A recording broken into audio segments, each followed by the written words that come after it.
আসসালামু আলাইকুম এভরিওয়ান। আজকের ক্লাসটা হচ্ছে বেসিক্যালি যারা নতুন তাদের জন্য আলাদা আলাদা হরফগুলো কিভাবে একসাথে উচ্চারণ করতে হয় আজকের ক্লাসে আমরা সেই বিষয়টি সম্পর্কে জানব। বিসমিল্লাহির রহমানির রহিম। এই জায়গায় 5টা হরফ, ইয়া, নুন, কফ, লাম, বা। প্রথমে এই পর্যন্ত হচ্ছে ইয়া, এরপরে এই পর্যন্ত নুন, এরপরে কফ, এরপরে লাম, এরপরে বা, এরপর হচ্ছে তা, এই পর্যন্ত দত, এরপর হচ্ছে লাম এই পর্যন্ত, এরপর হচ্ছে ইয়া লাম। তাহলে হচ্ছে তা, দত, লাম, ইয়া, লাম। আমি আবার দেখাই, এই পর্যন্ত তা, এরপরে এই পর্যন্ত দত, এরপরে এই হচ্ছে লাম, এই হচ্ছে ইয়া, এই হচ্ছে লাম। ইয়া এই পর্যন্ত, এরপর হচ্ছে তা, এটা হচ্ছে কাফ, এইটা হচ্ছে লাম, এই জায়গায় এই পর্যন্ত হচ্ছে লাম, এই যেই এটা হচ্ছে লাম, এটা হচ্ছে মিম। তাহলে ইয়া, তা, কাফ, লাম, মিম। এই জায়গায় হচ্ছে তা, তারপরে মিম, তারপরে লাম, তারপরে ইয়া, তারপরে কাফ। তা, মিম, লাম, ইয়া, কাফ।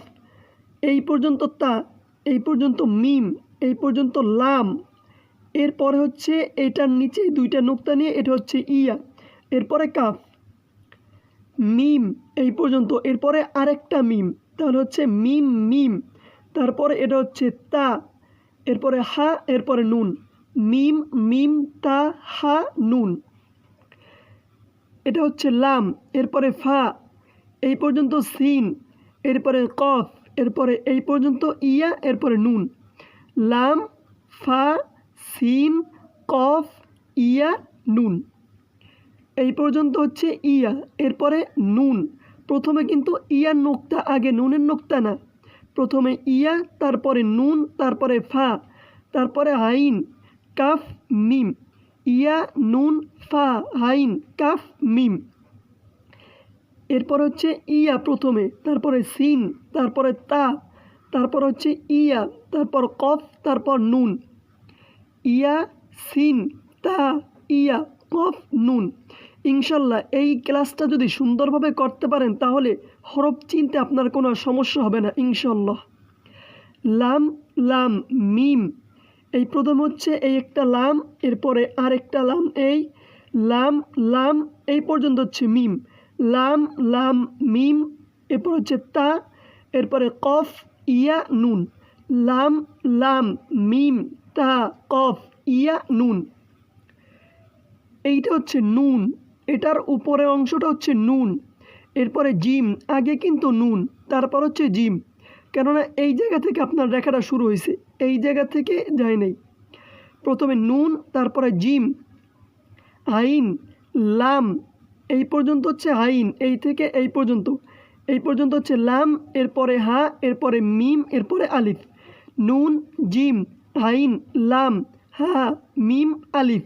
আরেকটা বিষয় লক্ষ্য রাখবেন, লামের রেখাটা সবসময় নিচে আসার পরে বাঁ দিকে যায়, আর আলিফের লেখাটা সবসময় ডান দিকে আসে। এই জায়গা থেকে মিলে এই পর্যন্ত হচ্ছে আলিফ, লামটা এই জায়গা থেকে এসে এদিকে আসছে।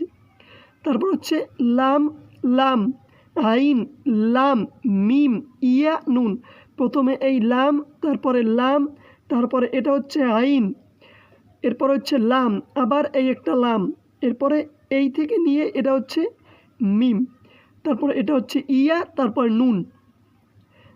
এই পর্যন্ত লাম, এরপরে নুন, এরপরে সিন হচ্ছে এই পর্যন্ত, এরপরে হামজা, এরপরে লাম, এরপরে নুন, হা, মিম। তাহলে লাম, নুন, সিন, হামজা, লাম, নুন, হা, মিম। লাম, ইয়া, জিম, এই পর্যন্ত হচ্ছে লাম, এই পর্যন্ত হচ্ছে লাম, এরপরে ইয়া, এরপর হচ্ছে এইটা হচ্ছে জিম, এরপরে মিম হচ্ছে এইটা, এরপরে আইন এইটা, এরপরে নুন এইটা, এরপর হচ্ছে কাফ, এরপরে মিম। লাম, ইয়া, জিম, মিম, আইন, নুন, কাফ, মিম। এইটা হচ্ছে লাম, এরপরে ইয়া, এরপরে সিন, এরপরে এইটা হচ্ছে তা, এরপরে এই জায়গা থেকে নিয়ে এই পর্যন্ত হচ্ছে খ, এরপরে লাম, এরপরে ফা, এরপরে হচ্ছে নুন, এরপরে কাফ, এরপরে মিম। লাম ইয়া সিন তা খ লাম ফা নুন কাফ মিম। অবশ্যই এই কয়টা বিষয় যদি ভালোভাবে জানেন বা এই পৃষ্ঠাটা যদি ভালোভাবে পড়তে পারেন তাহলে ইনশাল্লাহ আপনার হরফ চিনতে বা কোরআন পড়তে আর বেশি অসুবিধা হবে না। এরপর হচ্ছে মিম, তারপরে সিন, তারপরে তা, তারপরে দত, তারপরে আইন, তারপরে ফা, তারপরে ইয়া, তারপরে নুন। মিম সিন তা দত আইন ফা ইয়া নুন। মিম সিন তা দত আইন ফা ইয়া নুন।